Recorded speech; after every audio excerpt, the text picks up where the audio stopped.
Viewers, this is Yusuf बयान। आज volume 3 Quran और साइंस के हवाले से मैं पेश करने जा रहा हूँ।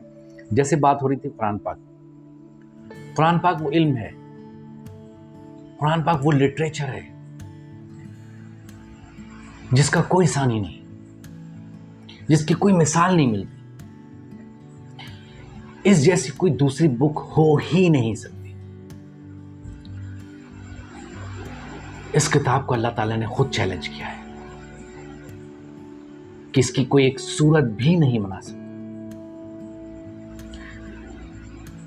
कुरान और जब साइंस की बात करते हैं, साइंस ने कोई चीज बनाई नहीं है आज तक। साइंस कोई चीज बना नहीं सकता। वो अल्लाह की दी हुई नियामतों को मॉडिफाई कर रहा है। वो एक चीज को दूसरी चीज से मिला रहा है और अपनी जरूरत की चीज को बना रहा है। अल्लाह ताला ने ये कुरान में दूसरा चैलेंज किया कि तुम एक मक्खी का पर बना के लेकर आ जाओ। तुम तो बहुत कुछ की बात करते हो, तुम सिर्फ एक मक्खी का पर भी नहीं बना सकते। एक जगह अल्लाह ताला फरमाते हैं कि तुम अगर मक्खी तुम्हारे पास से कोई दाना या खाना चुरा के ले जाए, उड़ जाए, तुम उसके मुंह से वो भी नहीं ले सकते।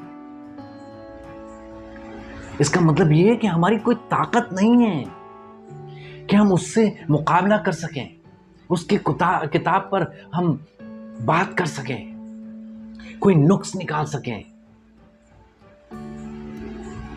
क्या एक बीज बना सकते हैं हम? एक मामूली सी बीज जो एक बेजान चीज है।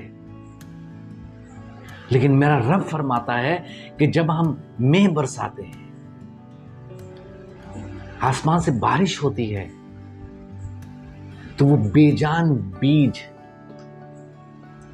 एक जानदार पौधे की शक्ल इख्तियार कर लेता है। यह है मेरे रब की कुदरत, यह है मेरे अल्लाह पाक की कुदरत।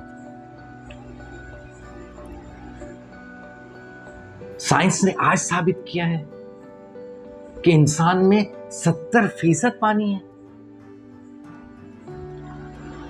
मेरे रब ने कुरान पाक के जरिए 1400 साल पहले बता दिया कि जितने जानदार हैं वो पानी से बने हैं।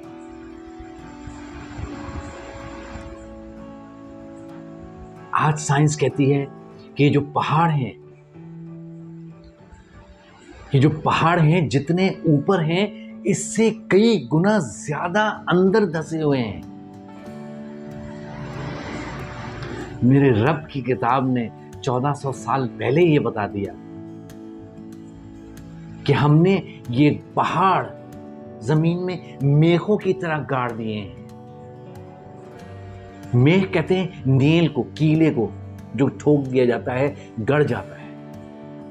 तो अल्लाह ताला फरमाते हैं कि हमने ये पहाड़ मेखों की तरह जमीन में गाड़ दिया है ताकि जमीन अपना डिसबैलेंस ना करे,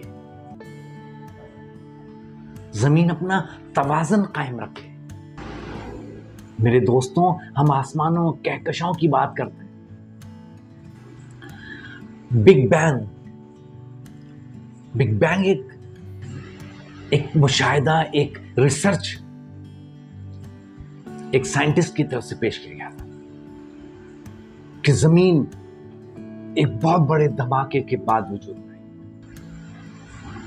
कुरान पाक में 1400 साल पहले ये बयान कर चुका है कि जमीन एक बहुत बड़े धमाके से वजूद में आई।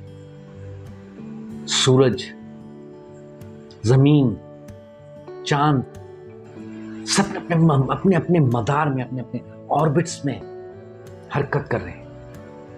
ये थ्योरी साइंस ने दी और ये कुरान पाक के अंदर 1400 साल पहले अल्लाह पाक ने बयान फरमा दिया कि हर चीज अपने दायरे के अंदर, अपने रास्ते में घूम रही है, सफर कर रही है। आज साइंस हमें बताती है कि इससे पहले साइंस का एक ख्याल था कि चांद की अपनी रोशनी है, लेकिन आज साइंस ने साबित किया है कि चांद की अपनी रोशनी नहीं है, उसके ऊपर सूरज का अक्स पड़ने की वजह से वो चमकता है। اور قرآن پاک نے ہمیں 1400 سال پہلے یہ آیتوں کے ذریعے بتا دیا کہ چاند کی اپنی روشنی نہیں ہے. چاند کا جو نور ہے، نور کہتے ہیں ہیلپنگ انرجی، کہیں سے ہمیں ملی ہوئی انرجی، کہیں سے ریفلیکشن کی وجہ سے ہمیں وہ چاند روشن نظر آتا ہے. اسی طرح ہم بات کرتے ہیں کہکشاؤں کی، بات کرتے ہیں کائنات کی. بہت وسیع کائنات ہے یہ، بے شمار کہکشائیں ہیں اس میں، سب اپنے اپنے مدار میں، جتنے سیارے ہیں سب نے اپنے اپنے مدار میں گردش کر رہے ہیں. اس کے علاوہ قرآن پاک کے اندر بچہ کس طرح سے تخلیق ہوتا ہے، اس کی کیا چیز پہلے بنتی ہے، اس کے بعد جو ترتیب قرآن پاک میں بیان کی گئی ہے، آج سائنس اس ترتیب کو ریئلائز کر رہی ہے. یہ سائنس کوئی چیز ایجاد نہیں کر رہی، سائنس کچھ بنا نہیں رہا ہے.